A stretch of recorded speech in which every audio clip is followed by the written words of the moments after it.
Kahvaltı gece boyunca süren açlık döneminin ardından tüketilen ilk öğündür ve metabolizmanın yeniden aktif hale gelmesinde önemli bir role sahiptir.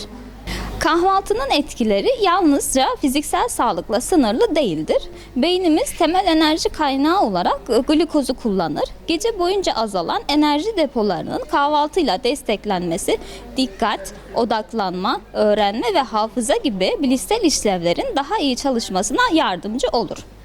Düzenli kahvaltı yapan bireylerde ders ve iş performansının, problem çözme becerilerinin ve konsantrasyonun daha iyi olduğu, aynı zamanda yorgunluk ve sinirlilik hissinin daha az görüldüğü gözlemlenmiştir.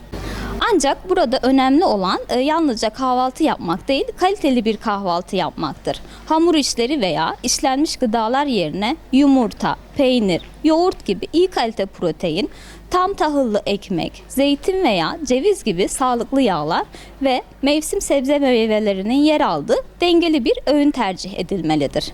Sonuç olarak kahvaltı öğününü atlamamak hem fiziksel sağlığımızı korumak hem de zihinsel performansımızı artırmak için oldukça önemlidir. Hepinize sağlıklı günler dilerim.